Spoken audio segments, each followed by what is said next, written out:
to the Quiet Warrior Show, where we help top leaders find their pathway to incredible success and a lifetime of happiness. Here is your host, Tom Dutta, the Quiet Warrior. Well, welcome everybody. Here we are on the Quiet Warrior Show. My name is Tom Dutta. I am your host for the day. I'm excited to introduce you soon to our guest. Now, we're live streaming across the platforms of LinkedIn, Facebook, and YouTube. Live streaming is like peeking into the studio as we tape this episode for the Quiet Warrior Show. What you'll find, everyone, is this will be released on the Quiet Warrior Show podcast platform in the near future, and we will be scheduling a YouTube premiere video. Very exciting stuff. Well, the show's all about the guests. So today I'd like to introduce Simone Knego. Simone, welcome to the show. Thank you so much for having me today. It's exciting. Yes, me too. And everybody, I just want to mention how we met. I'm an author and I read a lot of books, and I connected with someone who knew Simone. And well, she might tell us about her book at some point. I read it and I was blown away by the story. And I thought, what a great topic to talk about this time of the year. Now, you're over there in Sarasota, Florida. Is that correct? That is correct. All right. I'm up here in sunny Florida. Well, I like to say that up here in Vancouver, British Columbia, it's sunny every day, but I'd be lying to you and all the people up here. But today is actually a fairly good day, and it's approaching the festive season. I know you just had your Thanksgiving. So everybody, I'd like to tell you a little bit about this great guest, Simone. She leads an ordinary life filled with extraordinary moments. Well, so far in just getting to know you and reading your book, I think there's nothing ordinary about you, Simone. You're a wife, mother of 6 children and 3 dogs. That's an interesting ratio in itself. A serial entrepreneur. You split your time between family, business, and personal growth. And you're doing something to inspire others to embrace life's ups and downs and realize the impact that they're making on the world. And I know that you've been through a journey yourself. So why don't we get into your backstory? Some people go right back to their childhood, and whatever you want to do, take us back to, the beginning of your story and how it defined you to the point of writing the book that we're going to talk about today. Absolutely. So I grew up in Buffalo, New York, and I have one sister. And I really had a good childhood. Both my parents were physicians, and they always wanted something better for us than how they had it when they were kids. And so, my childhood was, I have to say, it was a really good childhood with really loving parents. And, my story itself, in terms of where I am now and having 6 kids and 3 dogs and, it was an evolution. It was a journey. And, I think that really what I like to tell people and what I like to talk about is that I think sometimes for me, I struggled for a very long time thinking that I wasn't enough. I wasn't doing things that mattered. And so that's really kind of how, when I finally had the realization that, wait, what you're doing is more than enough, my whole mindset changed.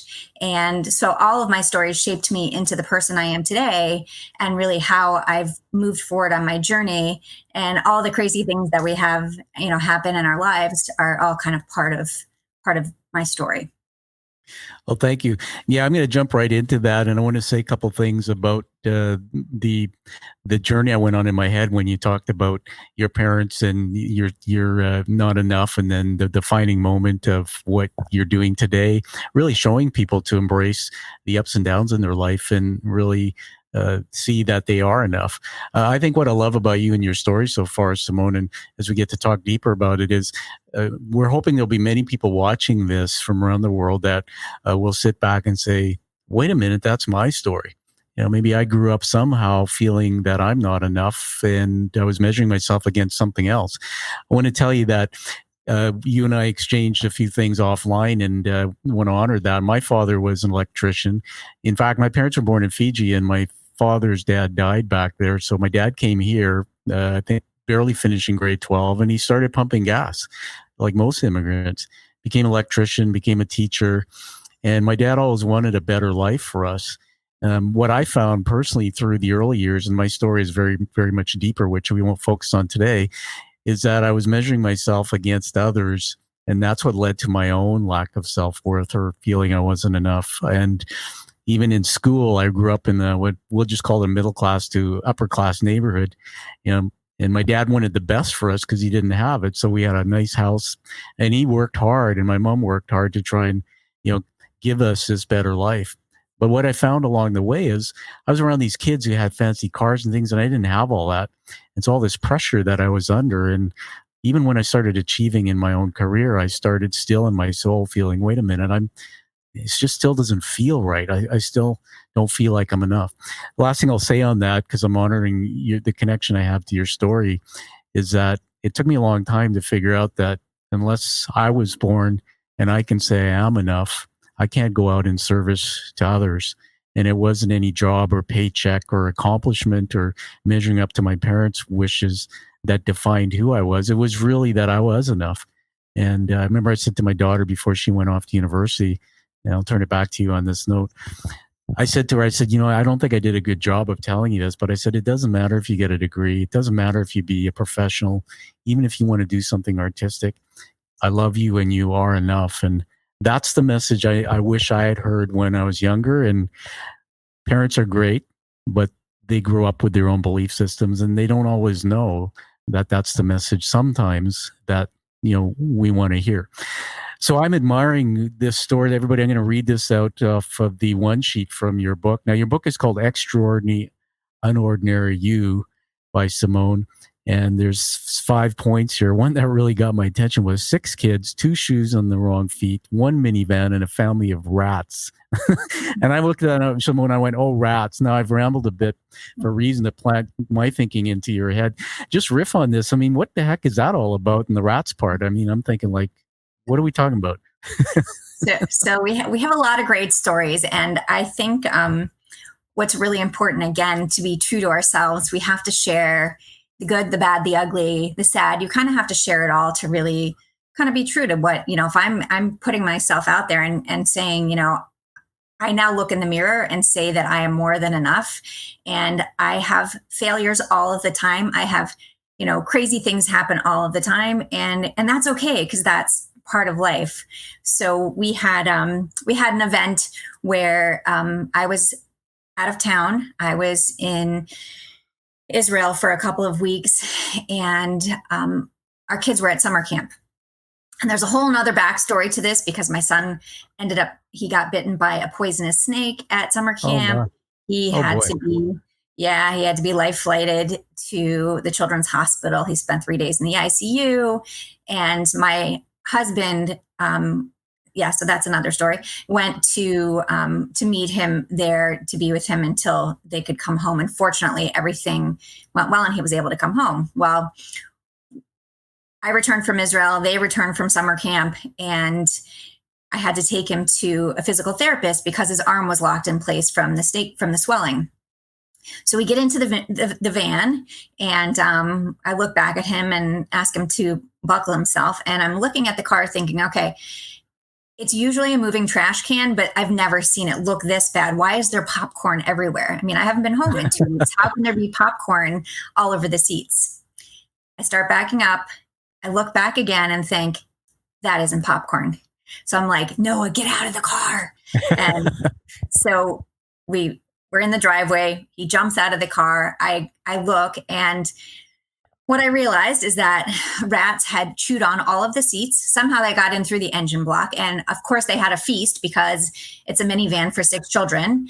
And there were, it literally ended up, the car was totaled because the rats ate the seats. There was so much damage from the rats chewing on the seats that it wasn't fixable. So one of my great moments as a really, taking care of my car really well. But, so that was it's always a fun story to tell, because, even the insurance agent said, in my 20 something years of experience, I've never had to say to someone, I'm sorry, your car has, been totaled because rats ate your seats. And I was like, okay, I like to have that status. I'm happy with it.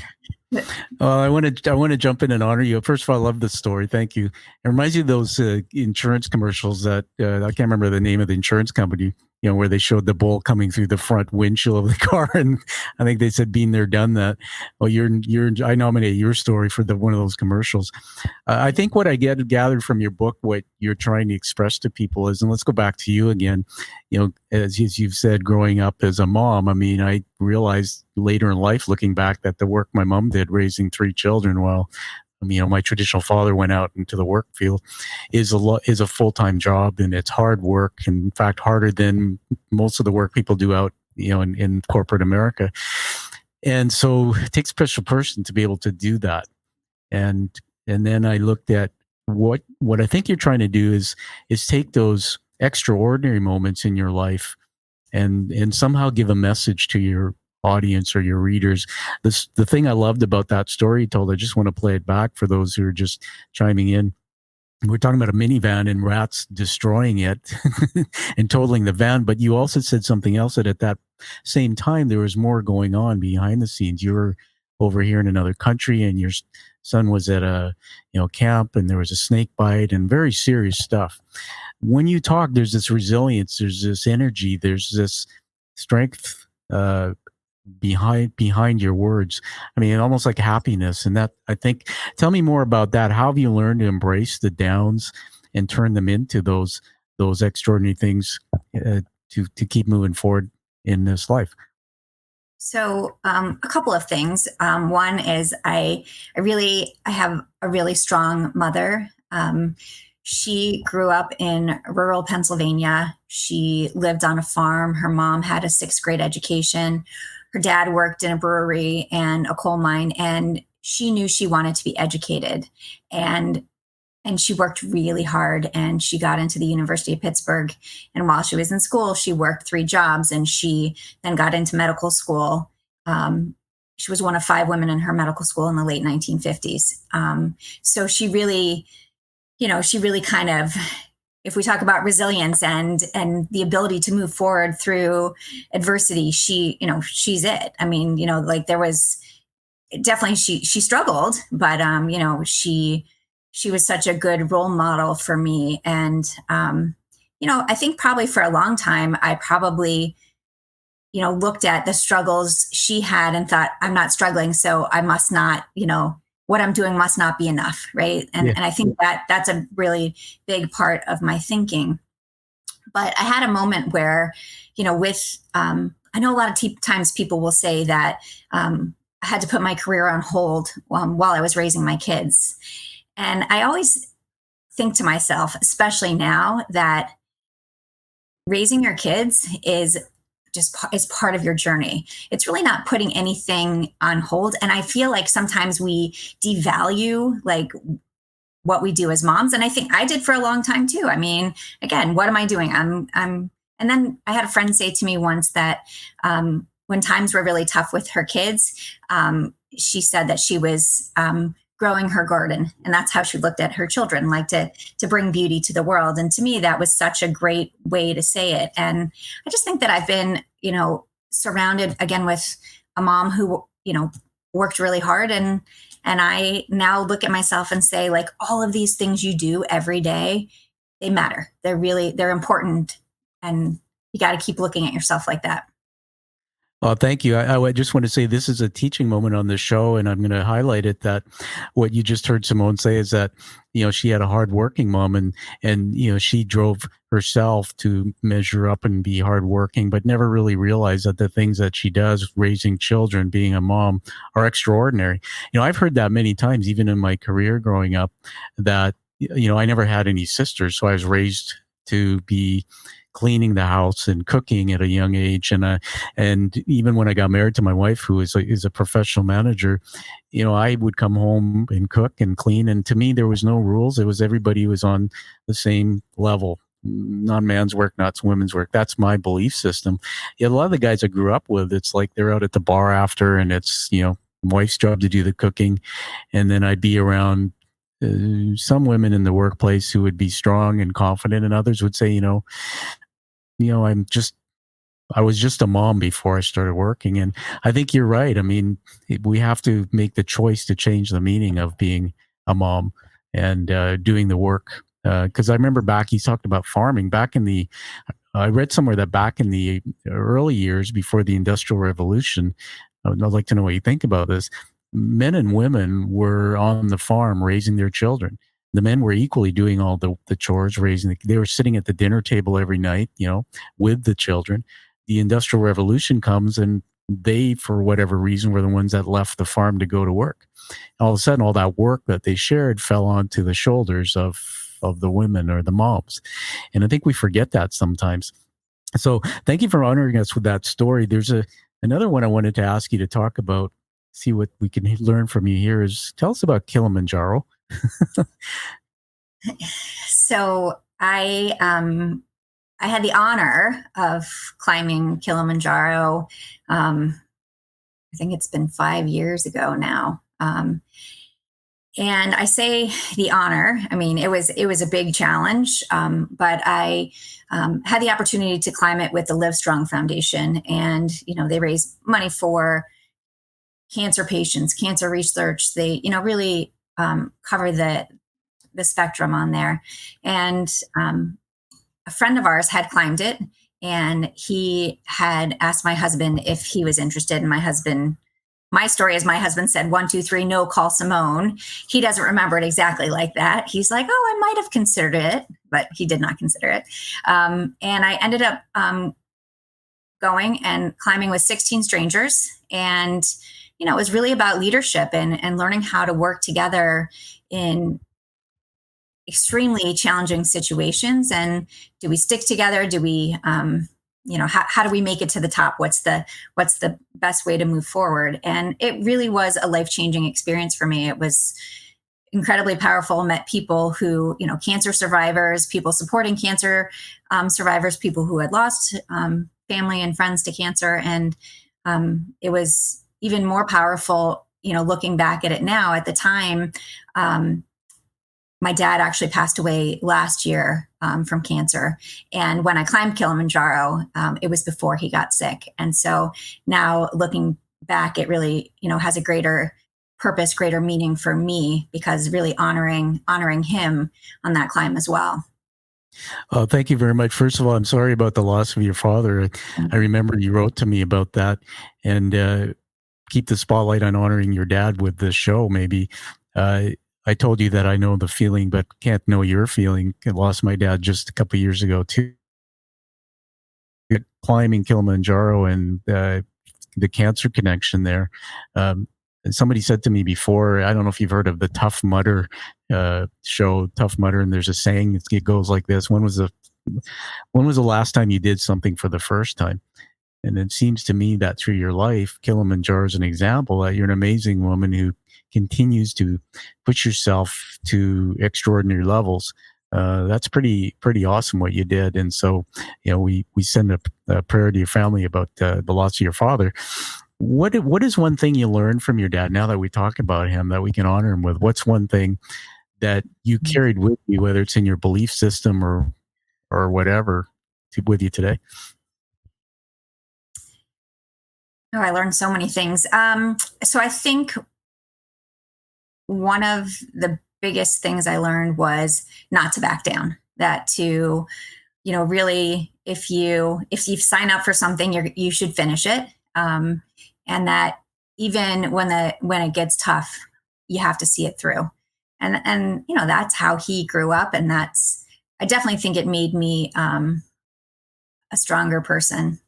And if I have a follow up to that, I would say that really unconditional love. And we, as we adopted 3 of our children, and our parents grew up at a time where that wasn't like the norm, or that wasn't, I don't even want to say norm, but that wasn't, because I could have had more biological children. But one of the things he said to me is that your children are all your children, and I will love any child and every child just the same.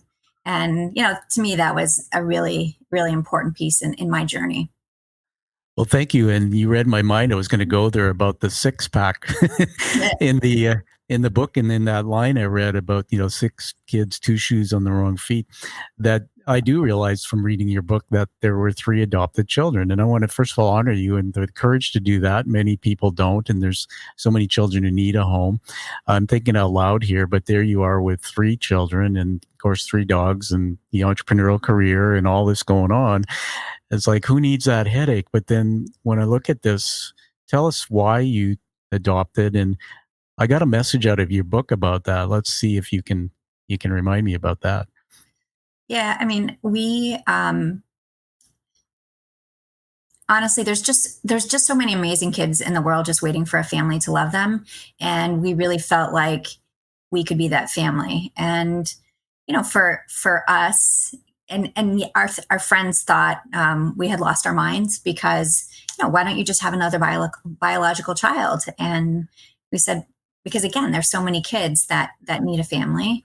And again, it's not about rescuing kids. It's about we this is how we chose to grow our family. I mean, our kids, really started at a place of loss when you think about it. They lost the first family that they had. And so for us, it's just kind of stepping up to do, the best job that we can do. And just, again, unconditional love, just making sure that they know, how much we love them. That's fantastic. That's awesome. Can you just tell us the ages of the adopted kids, boys, girls? So of our six kids, we have three boys, three girls. Okay. Our youngest, our oldest is 24 boy, then 20 girl, then 17 girl. And then our son, who is 16, is from Ethiopia. Our son, who is 14, is from South Korea. And then our daughter, who's 13, is also from Ethiopia. Wow, that's amazing. I mean, it's a rainbow. I'm in Canadian, as our country's all about rainbows and families. I can't say that I've adopted. I can't say that I raised two sons that were from my previous wife's marriage. And one of the things I found most challenging is when you bring human beings together that have different belief systems, different values, different cultures. It's really amazing. The work is almost like there's no magic formula to get everybody getting along. Like we mentioned the Brady Bunch when we were talking. What are some of your secrets or things you've done to be able to gel the tribe? I mean, it's got to be incredible. We started from the beginning. We started with everybody had to buy into the process. So, we took a blind vote for each adoption. Now, our first adoption, when Noah was 4 months old, and the kids were younger, so they probably just thought, oh, this is going to be cool. We're going to have a new brother.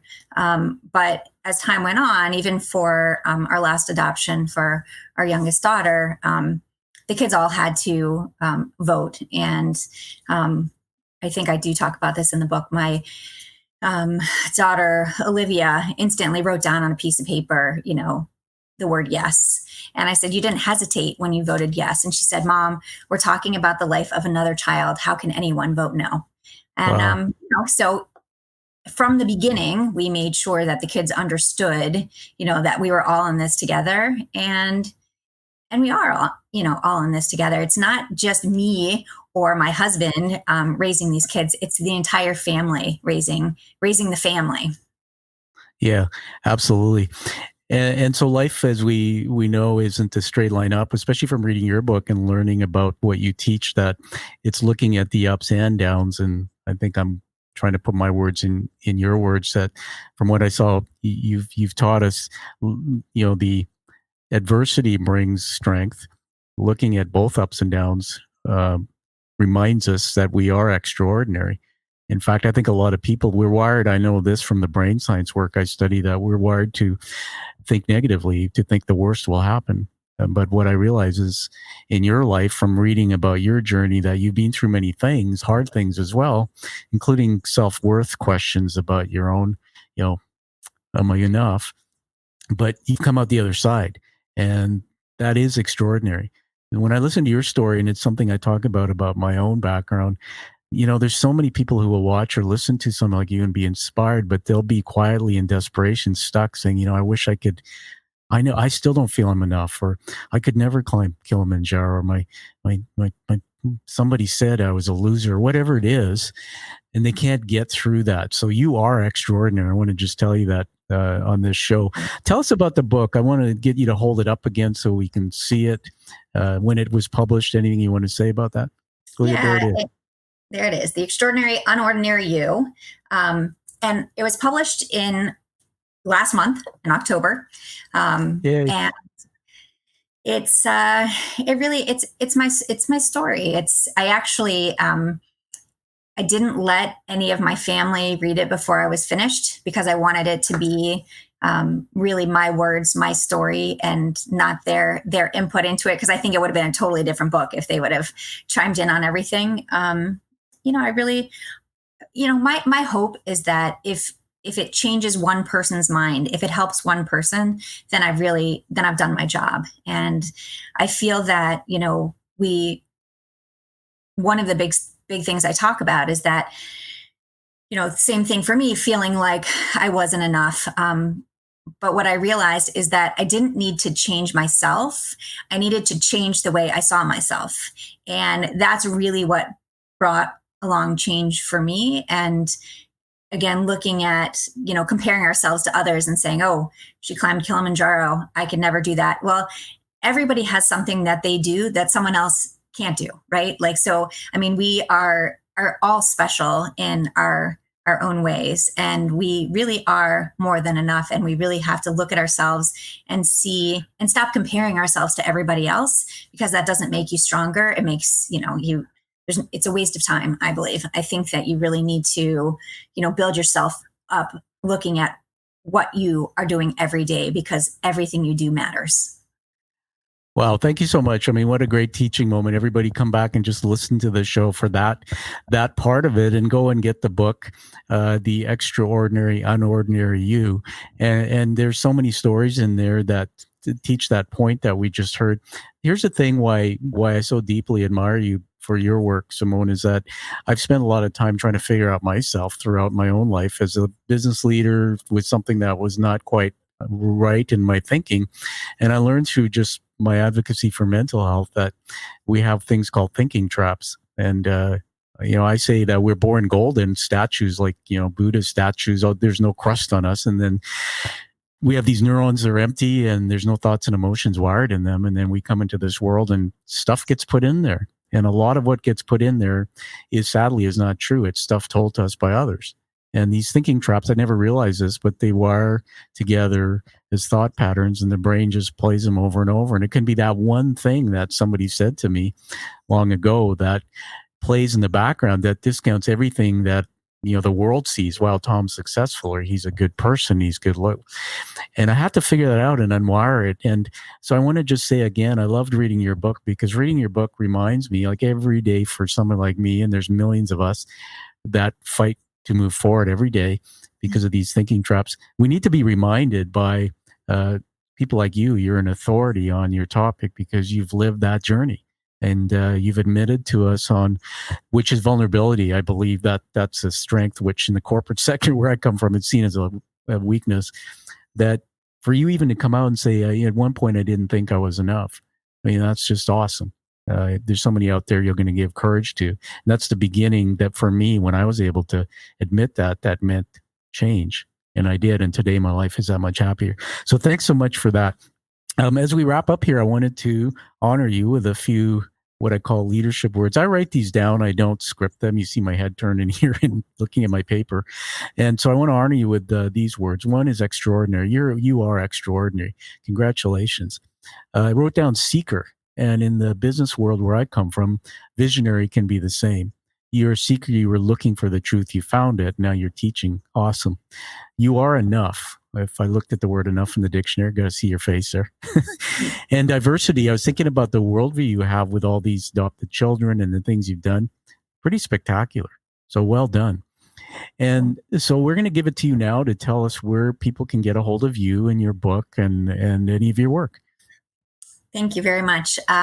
So my book is available on Amazon. It's available online at other retailers as well. I believe I'm the only Simone Knego in the world. So if you just search me, you're going to find me. My website is simoneknego.com, and LinkedIn, Simone Knego, and Facebook is author Simone Knego. So, but basically you search my name, you're going to find me. So can't hide from me.